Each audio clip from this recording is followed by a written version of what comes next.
Can somebody, anybody explain to me exactly what's going on? Listen, I woke up this morning, dude, I'm stuffy, at the crack of dawn, actually before dawn, and was greeted with this monstrosity of a set of cards. If any of you guys watch this channel regularly, you know I try not to veer off into hype and hyperbole and all this kind of stuff. I don't clickbait my videos for the most part. I don't overblow how push cards are. I don't knee-jerk react to everything with a, yeah, this is the most broken card that's ever existed, and it has actually ripped a hole in the space-time veil and allowed eldritch horrors from beyond the universe to slip through your commander games. Yeah. All that being said, how the heck am I supposed to even know what this card says, man?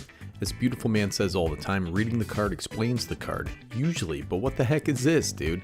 I don't usually suffer from migraines, but I can't even read this thing, dude. It's a pretty card, but at that point, you may as well just make it textless, you know what I mean? There is precedent for that.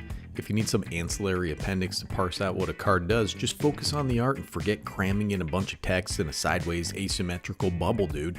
I think it's pretty, but I can't read it, man. And last I checked, I do know how to read, brother. And all the bros out there are going to be like, oh man, I think I discovered the evidence, dude. Nick can't read.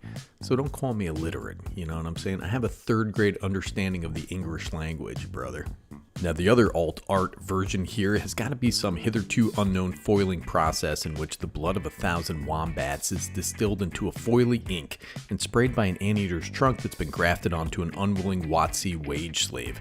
They'll call it bubble grape foil and pretend it's rarer than a modern value proposition in Magic the Gathering. Now these, man, I gotta say, these are nice looking to a point, but I literally cannot read them. I want to read them. I want to be able to use these in a game. Imagine me bringing a WWE Jesse the Body Ventura rookie card into a game of Commander. You know, that makes more sense than this version of Saruman. You can just say, hey man, oh, that's Aragorn. You know, that's not Jesse the Body Ventura. That's just alt art Aragorn. You know what I mean? I have the Gatherer text on my phone, brother. Oh man, I can't wait for Wizards to tell me what kind of boosters I have to buy to get these versions. Oh, you gotta buy the bibbidi bobbidi boosters that we're putting out now. We also get some new versions of the lead Lord of the Rings characters that are part of some panorama, which results in some really weird, cropped, and unfocused art, like old Aragorn here, dude. Let's read this card. 1 red, green, and a white for a legendary creature, human soldier. This guy's the Hornberg hero, brother. He's a 4/4. Attacking creatures you control have first strike and renowned 1. Whenever a renowned creature you control deals combat damage to a player, double the number of +1/+1 counters on it. This guy looks like he's in the middle of singing an R&B version of some Hobbit song, dude. And we got Galadriel out here, dude. She's the light of Valinor, of course she is. 2 green, white, and a blue for a legendary creature, Elf Noble. It's a 3/3.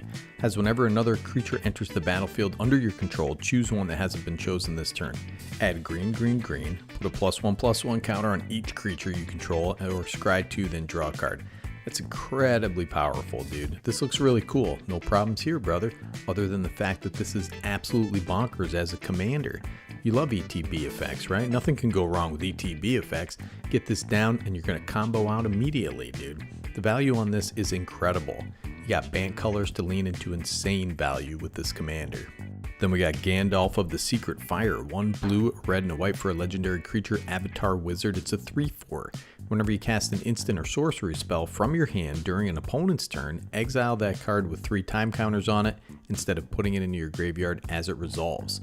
Then if the exile card doesn't have Suspend, it gains Suspend. I really like this, dude. I like this art on this guy. He looks pretty awesome. I wish I could see the whole thing instead of just half of a horse head, you know? The Doctor Who decks are leaning into this mechanic as well. This is pretty crazy value for your instants and Jeskai colors, man. I just want to know where the dang horse is, dude, but who cares about the horse? And finally, we have Witch King the Sky Scourge, dude. 5 black and a red for a legendary creature, Wraith Noble. It's a 5/5 with flying. Whenever you attack with 1 or more Wraiths, exile the top X cards of your library where X is their total power. You may play those cards this turn. Man, this is a huge card advantage engine. Very powerful, dude. This is a card building into Wraiths and Changelings, stuff like that, similar to its other incarnations, but again, the art is strangely cut off, but at least he's centered in this one, I guess, dude. I like this commander. Yeah, so listen, man, this new Lord of the Rings output that they're putting out, dude, I don't know if I should call it a set or it's like a redux of a set or what the heck they're doing. It's Aftermath Part 2, dude. Some game stores are cutting off their buy list for the big foils that they had in the last set because these are going to be in 1 in 8 collector boosters, I guess. So when you woke up this morning and you made your coffee, right? Were you thinking you get another 2 versions of the One Ring? I thought this card was going to be banned, to be honest with you, dude. But anyway, man, it's called the One Ring, and it's got 7 versions for Pete's sake. Anyways, looking forward to more incomprehensibly templated cards. There's some banger commanders and commander cards in the mix here, so time's gonna tell, dude. Sneaky G for Better Commanders signing off.